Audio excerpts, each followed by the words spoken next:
오늘 우리 함께 읽고 은혜 나눌 말씀은 누가복음 22장입니다.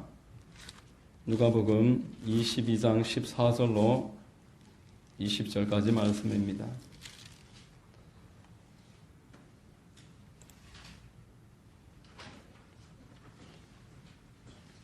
제가 봉독해 드리겠습니다.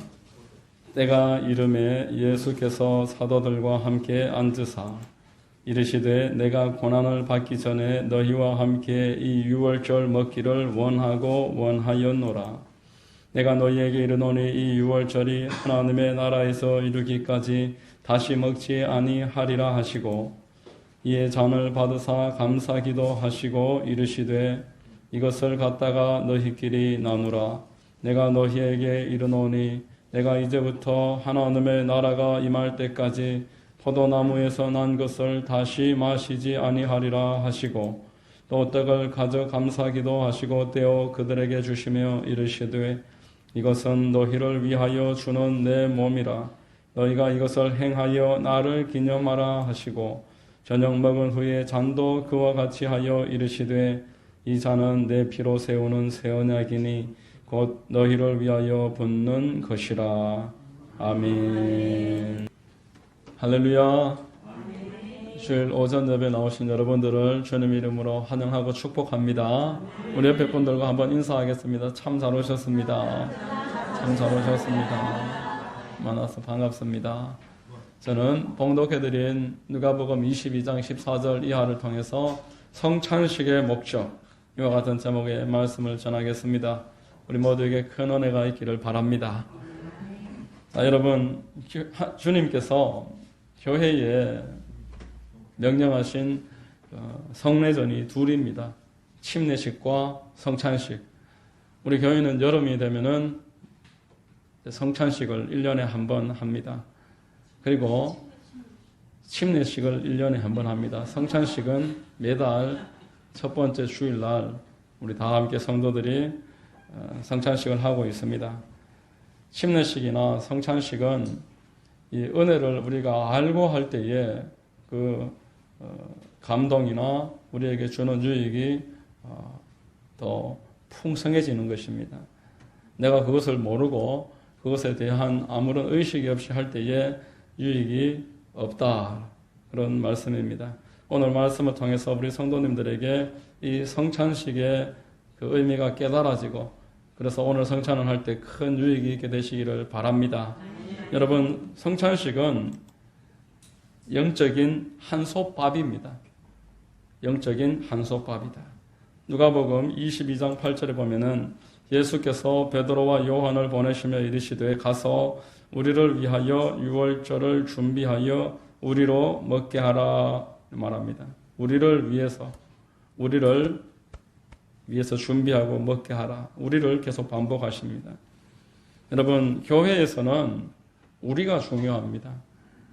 한 사람 한 사람보다도 전체를 생각할 줄 아는 것이 이 교회의 특징입니다.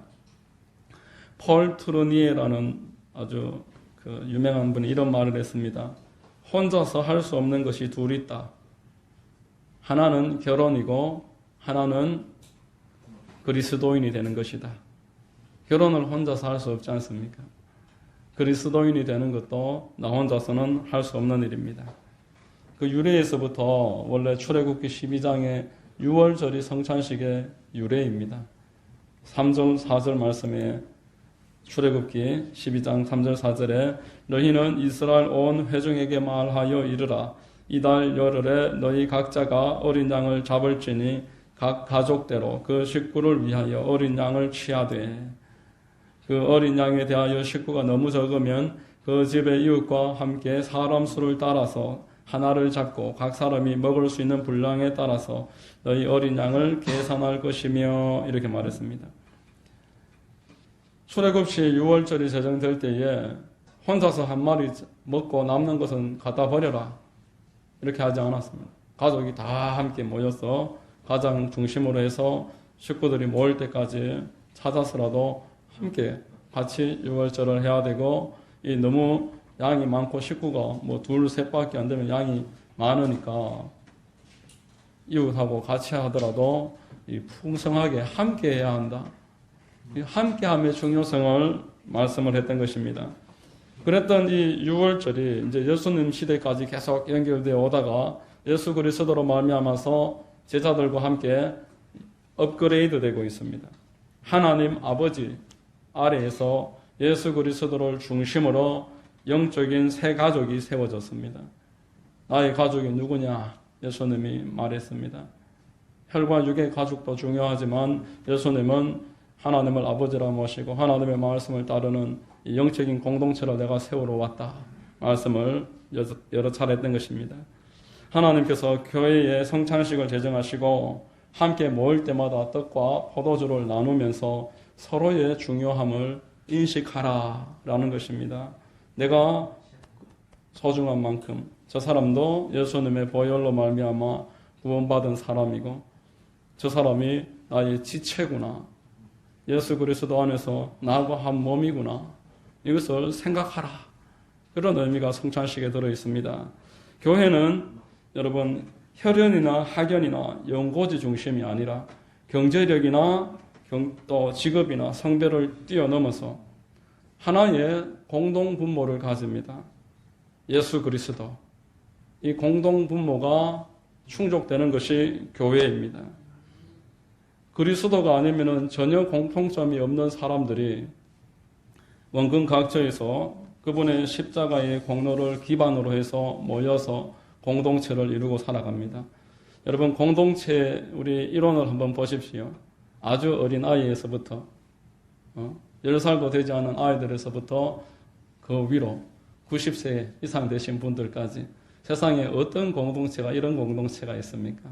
어느 정도 경로당만 가더라도 70대에서 90세 또 그 아래에도 마찬가지입니다. 뭐 대학을 가든지 배우러 가든지 나이가 어느 정도는 맞고 경제력이 또 어느 정도는 맞아야 되고 성별이 맞아야 되고 기준이 다 있는데 교회는 그런 기준이 없습니다. 예수 그리스도를 기반으로 해서 모두 공동체를 이루는 다양한 사람들이 많이 모이면 모일수록 좋은 교회입니다. 미국에 가면은 흑인들만 모이는 교회, 백인들만 모이는 교회, 한국에도 어느 지역에 가면은 의사들이 많이 모여있는 교회, 교수들이 많이 모여있는 교회, 중산층 그 이상 되는 사람들이 많이 모여있고 그것을 자랑하는 교회들도 있습니다. 국회의원이 몇 사람이 있고 학교 총장이 몇 사람이 있고 그런 이야기들을 하는 것은 사실상 교회의 자랑이 될 수가 없습니다. 흠은 아닐지라도 그것을 내세우는 순간 참된 교회가 될 수 없는 것입니다. 여러분 제가 예전에 섬기던 교회의 장로님에게서 제가 이런 말을 들었습니다. 그 교회는 성도님들이 모여서 교회를 개척했었습니다. 그래서 이제 40년 정도 지나는 교회였는데 그 기간 동안 담임 목회자가 4번 바뀌었다고 합니다. 교회는 그 과정 가운데서 많이 분열을 겪었습니다. 목회자와 성도들이 일치되지 않고 하나 되지 못하다 보니까 또 성도들이 일부가 연합을 해서 목회자를 계속 내보내는 그런 일들이 있었습니다. 그러나 이 장로님은 그 일에 한 번도 참여하지 않았다고 하셨습니다. 다른 중직들이 아무리 권유를 하고 또 그것 때문에 관계가 좀 서운해지더라도 교회 분열에는 나는 참여할 수 없다. 이 장로님에게 2 아들이 있었는데 첫째는 동유럽 선교사로 나갔습니다. 10수년간 그 선교지에서 사역을 하다가 한 6, 7년 전에 여의도 순복음교회 선교국장으로 들어와서 사역을 하시다가 지금은 강원도에서 담임 목회를 하고 있습니다. 그리고 둘째는 대구에서 교회를 개척을 해서 지금 10수년째 교회를 아름답게 잘 세워가면서 사역을 하고 있습니다. 이 장로님이 이런 말을 했습니다. 내가 교회 분열에 지금까지 참여하지 않았던 원칙은 이것이다. 이 세상에 나하고 100% 일치하는 사람은 없다. 나하고 100% 다른 사람도 없다. 나는 어떤 사람이든지 50%만 맞아도 꽤 나하고 잘 맞는 사람이다. 그렇게 여겨왔고 더욱이 목회자라면은 내가 한 발 양보해서 40%만 맞아도 괜찮다고 생각하면서 지금까지 교회를 섬겨왔다. 10가지 중에서 한 4가지 정도만 맞아도 괜찮다. 그렇게 생각하면서 교회를 섬기다 보니까 분열을 피할 수 있었다는 겁니다. 10번까지 일단 가봐야 된다는 거예요. 첫 번부터 안 맞다고 바로 안 맞다 그러면은 아무도 같이 갈 사람이 없습니다. 여러분, 사람과 사람 사이에 50%만 맞아도 참 준수한 만남이다. 참 경륜이 있고 여유가 있는 그런 이야기가 아닐 수가 없습니다. 내 부부 간에도 내 자식과도 내가 100% 맞출 수 없는데 남하고 나를 100% 맞추겠다는 그 시도 자체가 그렇던 시도입니다. 여러분, 우리는 어떻습니까? 다른 사람과 나의 다름을 얼마나 받아줄 수 있습니까? 첫 만남에서부터 나하고 맞지 않는다고 이미 딱 선을 그어버리지는 않습니까? 성찬식은 오늘 우리에게 더 선명한 교회의 기준을 말합니다. 교회의 공통분모는 오직 예수 그리스도와 그분의 십자가뿐이라고 선언하는 것입니다. 예수 그리스도와 그분의 십자가만이 교회의 공통분모이며 그 나머지 것들은 어떠해도 관계가 없다라는 것이 성찬식의 첫 번째 가는 의미입니다. 여러분, 고린도전서 2장 2절에 이렇게 말씀을 합니다. 내가 너희 중에서 예수 그리스도와 그가 십자가에 못 박히신 것 외에는 아무것도 알지 아니하기로 작정하였음이라. 내가 당신들의 직업, 당신들의 지난 과거, 당신들의 재산 관심 갖지 않습니다. 당신들의 어떠한 그 꿈이나 비전 이런 것보다 더 내가 관심을 가지는 것, 나에게 중요한 것은 당신에게 그 중심에 예수 그리스도가 계시고 예수 그리스도의 십자가가 여러분들을 주장하고 있느냐, 여기에 나는 관심이 있습니다. 바울은 고백을 했습니다. 그 외에 다른 모든 것들은 달라도 우리 주 안에서 성도들은 예수님의 십자가 안에서 얼마든지 하나가 될 수 있는 줄로 믿습니다. 다르면 다를수록 우리는 세상을 향해 더 하나님의 영광을 드러내는 것입니다. 에베소서 4장 3절에 이렇게 말씀을 합니다. 같이 한번 읽겠습니다. 평안에 매는 줄로 성령이 하나 되게 하신 것을 힘써 지키라. 여러분, 성령이 무엇으로 교회를 하나 되게 하셨을까요? 교회를 하나 되게 하시는 성령의 기준이 무엇일까요? 예수 그리스도와 그분의 십자가입니다. 복음 외에 성령께서 사용하시는 통로는 없습니다. 따라서 그 외의 것들로 말미암아서 교회를 깨뜨리지 말라 이야기하는 것입니다. 교회는 예수 그리스도와 그분의 십자가만으로 충분히 하나가 될 수 있고 나머지 조건을 요구하지 않는다. 여러분, 성찬식은 영적인 한솥밥입니다. 영적인 가족들이 함께 나누는 한솥밥입니다. 우리는 이 한솥밥을 먹고서 살아가는 그리스도의 자녀들입니다. 우리가 영적인 한솥밥을 먹으면서 하나님께서 나를 사랑하셔서 나를 위해서 십자가에 못 박히셔 돌아가셨구나. 아무 자격도 아무 기준도 맞지 않는 나를 사랑하셔서 몸을 찢어주시고 피를 쏟아주셨구나. 저 상대방도 하나님이 피를 흘려주셨고 몸을 찢어주셨구나. 이것을 성찬을 대하면서 날마다 성찬 때마다 묵상하는 것입니다. 여러분, 성찬은 몸으로 대하는 복음입니다.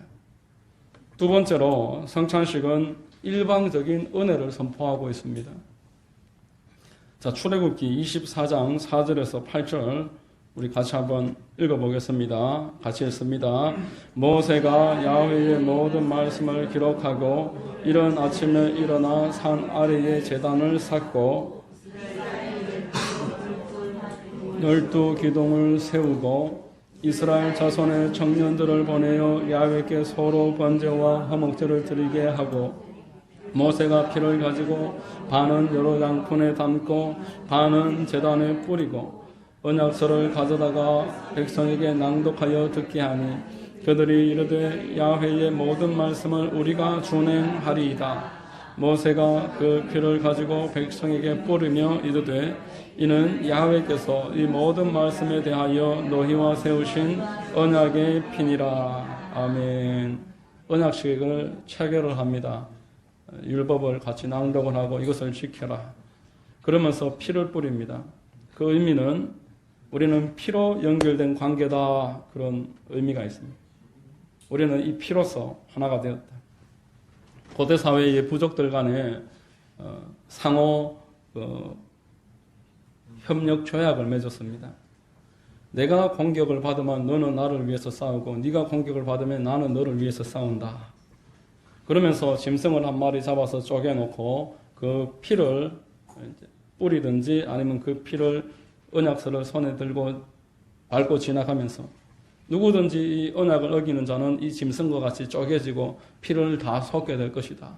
그것이 언약식의 의미입니다. 한쪽이 언약을 어기면은 이 계약은 자동으로 파기가 됩니다. 상대방이 내가 공격당할 때 도와주지 않는다든지 나를 공격을 한다든지 하면은 언약은 파기됩니다. 이스라엘 백성들과 하나님이 언약을 맺었습니다. 나는 너희 아버지가 되고 너희는 나의 백성이 되리라. 나는 너희들을 인도하고 너희를 보호하고 너희를 늘 지켜주리라. 그런데 이스라엘 백성들이 하나님이 요구하시는 것들을 지키지 않았습니다. 그래서 그 언약이 계속 파기가 됐습니다. 여러분, 날마다 드리는 그 짐승의 제사는 이스라엘 백성들에게 갈수록 의미가 사라졌습니다.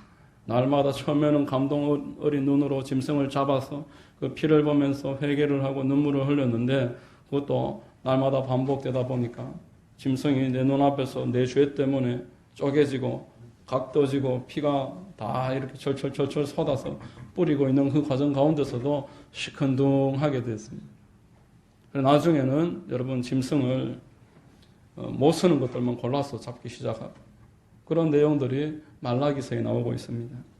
그래서 하나님 편에서 우리를 위해서 그 계속 반복하는 제사로 사람들이 마음이 희석되는 것을 막아주시고 우리로 하여금 영단번에 단 한 번의 제사로 말미암아서 하나님 앞에 온전히 마음이 변화되고 그 마음이 하나님께 드려지게 하시기 위해서 드려주신 분이 예수 그리스도십니다. 히브리서 9장 15절에 이로 말미암아 그는 새 언약의 중보자시니 이는 첫 언약 때에 범한 죄에서 속량하려고 죽으사 부르심을 입은 자로 하여금 영원한 기업의 약속을 얻게 하려 하심이라 말씀합니다. 새 언약이 파기가 됐는데 새롭게 옛 언약 대신해서 새 언약을 우리 하나님께서 친히 맺어주십니다. 영원히 가치 있는 재물을 세우셔서 믿는 자에게 영원토록 기업을 얻도록 말씀을 하시고 계십니다. 여러분, 이 언약의 그 특징을 한번 살펴보십시오. 하나님 편에서 아무 이유가 없는 하나님께 어떤 유익도 없는 일방적인 언약입니다. 언약이라는 것은 서로 어떤 유익이 있어야 됩니다.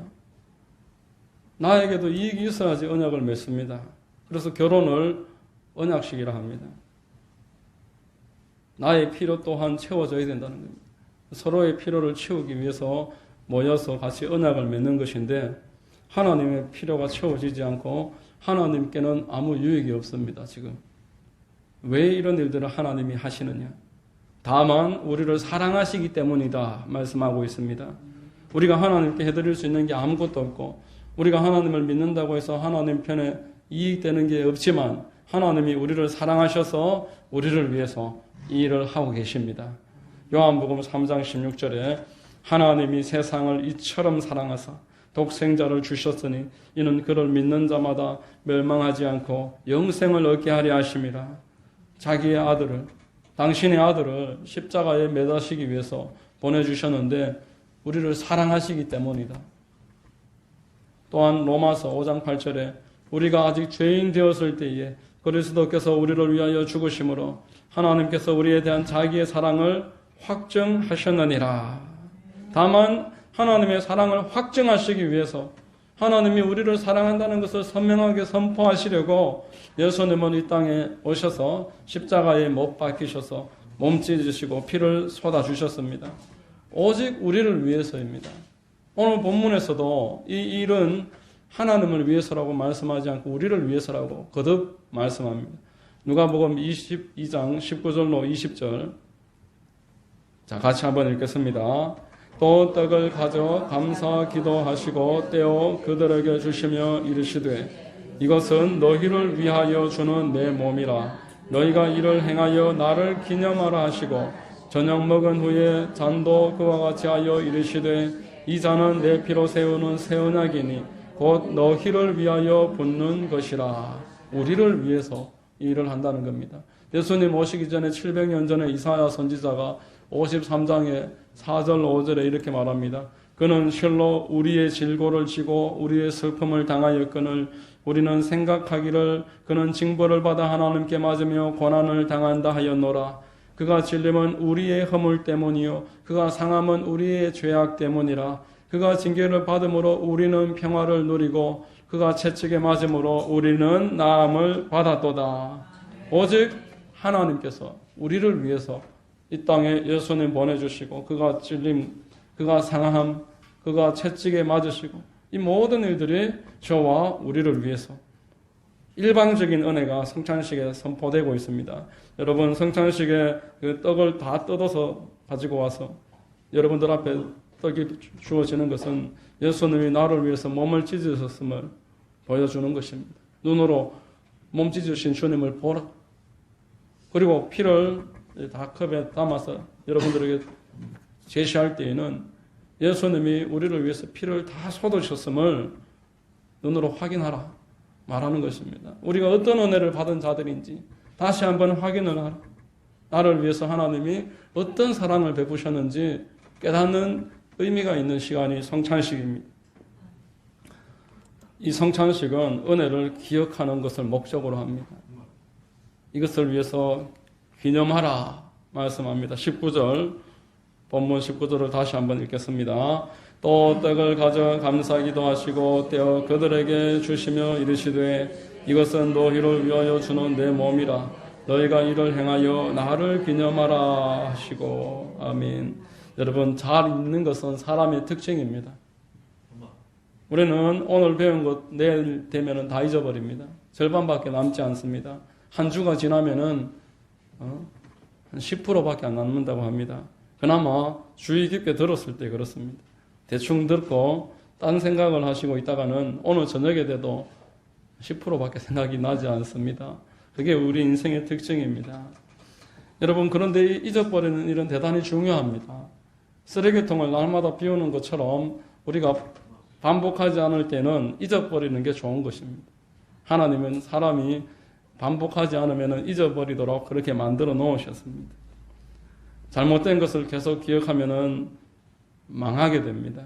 성경에 잘못된 기억을 계속 떠올리다가 망한 사람이 있는데 사울 왕입니다.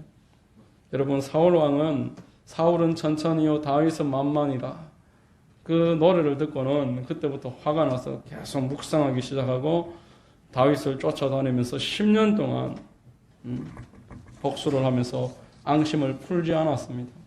잘못된 것을 기억하니 그의 일생은 괴로움으로 가득 차고 말았습니다.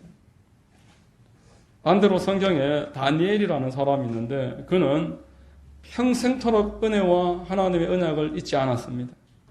왜냐하면 그가 기도하는 사람이었기 때문에 그렇습니다. 여러분 기도는 우리가 응답받으려고 하는 것이지만 기도를 날마다 하면서 그 하나님을 바라보게 됩니다. 그리고 하나님의 그 약속을 기억하게 되는 것입니다. 그래서 기도를 하는 사람은 응답을 받는 은혜를 누리지만 그보다 더 큰 은혜는 하나님을 날마다 바라본다는 것입니다. 하나님의 약속을 계속 생각하면서 산다는 것입니다. 기도하는 사람이 누리는 복입니다. 하나님은 우리의 연약함을 잘 아시고 잊지 말아야 될 것을 계속 반복하게 하셨습니다. 여러분 반복은 매우 중요한 축복의 도구입니다. 말씀을 주야로 반복하라 하셨습니다. 주야로 묵상하라.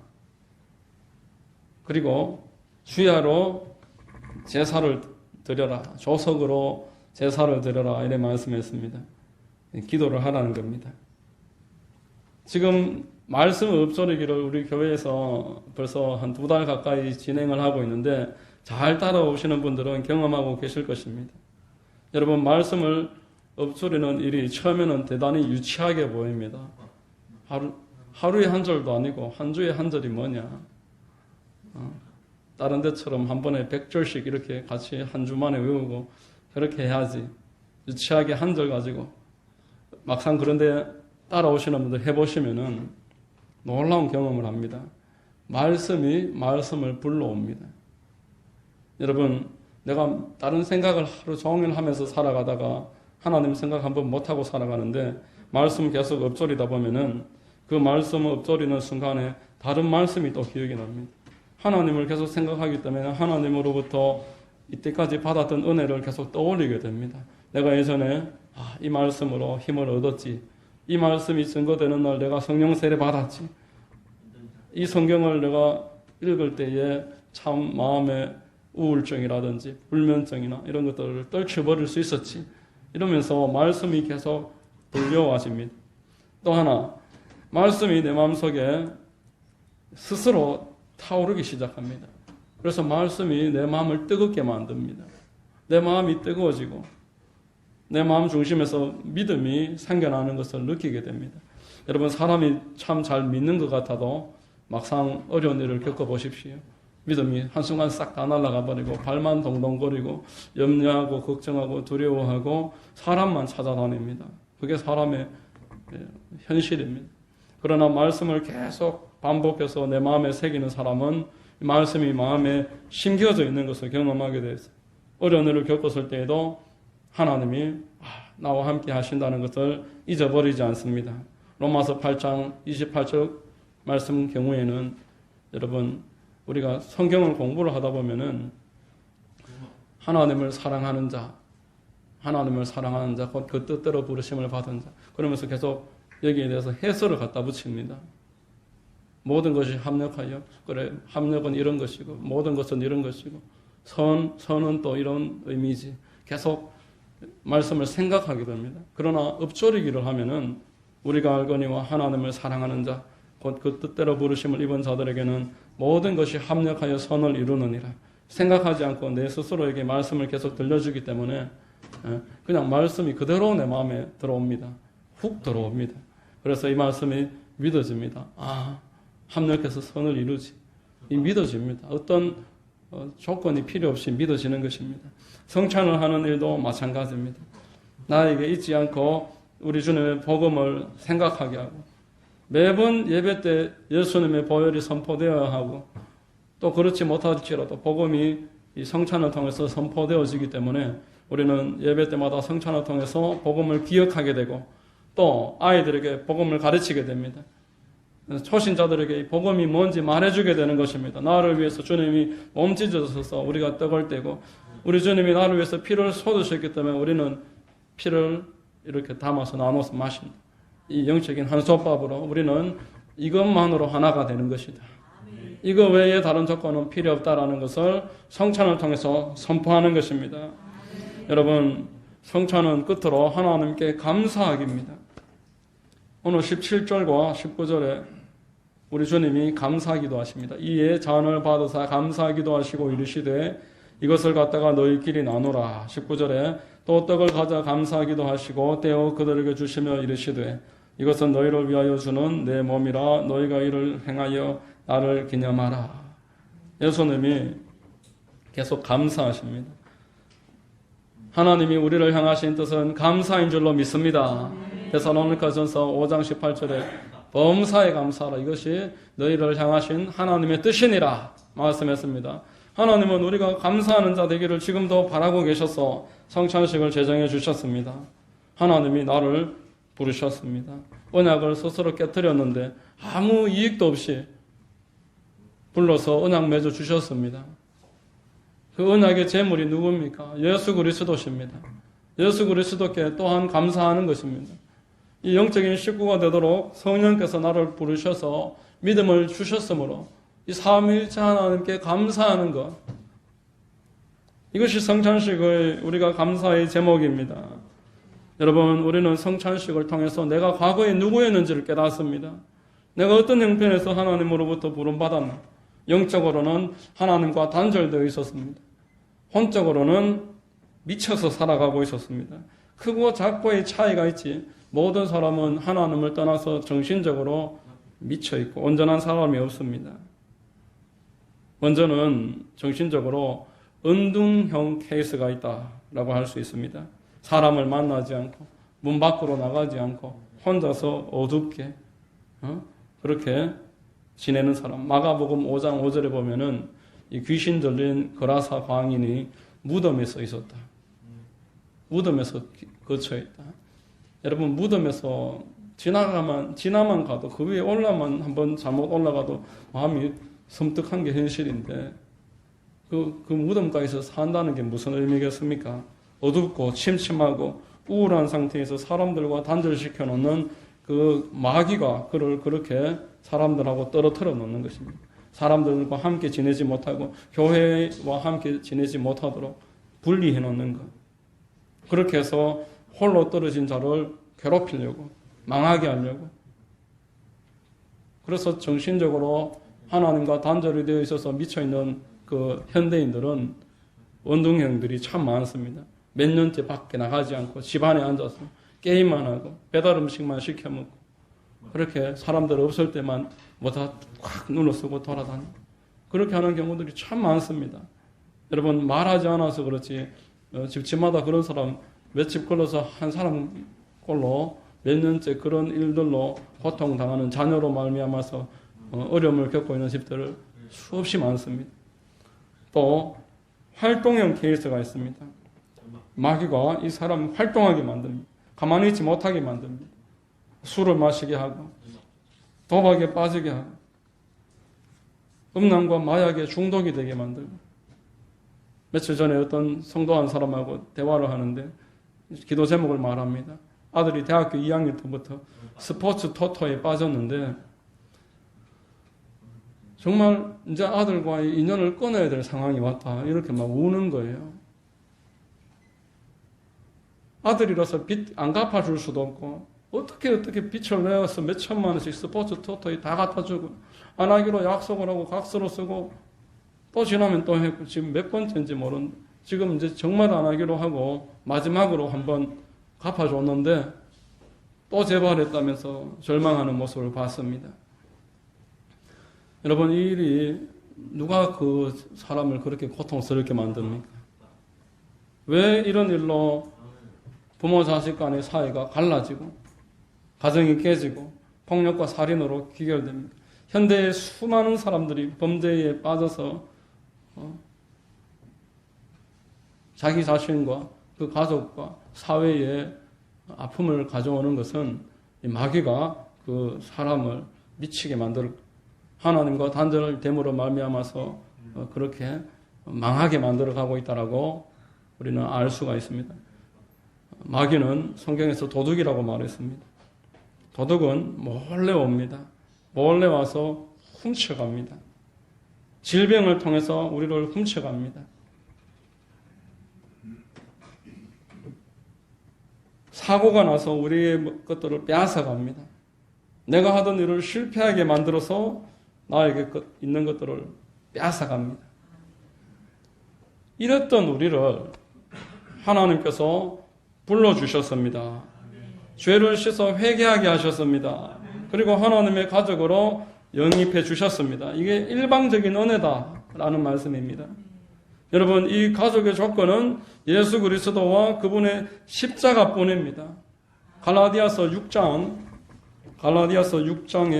14절에 이렇게 말씀을 합니다. 그러나 내게는 우리 주 예수 그리스도의 십자가 외에 결코 자랑할 것이 없으니 그리스도로 말미암아 세상이 나를 대하여 십자가에 못 박히고 내가 또한 세상을 대하여 그러하니라 말씀했습니다. 십자가 외에 자랑할 것이 없다.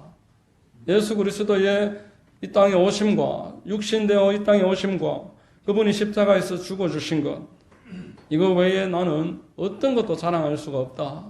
바울은 오늘도 우리에게 동일하게 선언하고 있습니다. 여러분, 교회는 예수 그리스도의 몸입니다. 몸은 머리로부터 보호를 받습니다. 보호받고 인도받고 공급받습니다. 내가 이 하나님의 몸이 되었고 가족이 되었음을 확인하는 시간이 성찬하는 시간입니다. 성찬을 대할 때 우리는 다시 한번 그것을 깨닫게 되는 것입니다. 그러므로 감사하는 것입니다. 성찬은 그런 의미를 다시 한번 되새기면서 하나님께 감사를 회복하는 시간입니다. 여러분, 우리의 감사의 그 성공은 우리가 이 땅에 나아가서 내가 성찬을 대한 다음에 이 성찬의 의미를 세상에 전하는 것, 여기에서 감사의 성공이 이루어집니다. 성찬의 의미를 느끼고 누리고 이것을 사람에게 말해주는 것, 이것이 감사의 성공이다라는 것입니다. 예수 그리스도께서 나를 위해서 몸 찢어 주셨고 피를 다 쏟아 주셨으니까 있는 그대로 그 내용을 세상에 나가서 전하는 것. 내가 일방적인 은혜로 영적인 한솥밥을 오늘 또 먹고 나왔고, 그리고 이것을 감사하고 잊지 말아라고 우리 주님이 말씀하셨으니까 세상에 나가서 이 복음을 전하는 사람, 이 사람이 성도인 줄로 믿습니다. 여러분, 성도들은 그리하여서 세상에 나가서 만나는 사람들, 만날 때마다 그 사람에게 예수 그리스도께서 함께 계시는가, 여기에 관심이 있습니다. 이 사람이 나와 같이 예수 그리스도의 지체인가, 여기에 관심이 있습니다. 이 사람의 뿌리가 마귀인가, 이 사람이 예수 그리스도를 머리로 한 몸인가, 여기에 첫 번째 관심을 가지는 것입니다. 하나님은 이 관심을 가진 사람에게 내가 땅 끝까지 너희와 함께 하리라, 내가 이 일을 하는 자들에게 무제한으로 공급하리라 약속을 하셨습니다. 복음의 정신을 가지고 전도하는 일에 참여하는 사람들은 하나님으로부터 이 땅에서 날마다 은혜와 넘치는 공급을 누리게 될 줄로 믿습니다. 우리는 성찬식을 통해서 이 일들을 이루어가는 것입니다. 여러분 모두에게 이 성찬의 목적이 선명해져서 이번 3월 한 달도 주님 은혜 가운데서 넘치는 은혜를 누리고 하나님을 기쁘시게 해드리는 복된 성도들 다 되시기를 예수님의 이름으로 축원드립니다. 기도하겠습니다. 아버지 하나님 감사합니다. 말씀을 통해서 성찬식의 목적을 생각해 봤습니다. 성찬식은 우리가 영적으로 그리스도 안에서 하나가 되었음을 선언하는 시간이며 우리의 어떤 자격이 아니라 일방적인 은혜임을 다시 한번 확인하는 시간이고 우리가 그 일을 잊지 않고 감사하는 시간이고 세상에 나가서 복음 전하기를 결단하는 시간임을 다시 한번 우리 마음에 깨닫게 하셨으니 감사드립니다. 날마다 성찬의 정신을 가지고서 살아가게 하시고 주님의 영광을 나타내는 복된 우리 모두 되도록 도와주시옵소서. 예수 그리스도의 이름으로 기도드립니다. 아멘.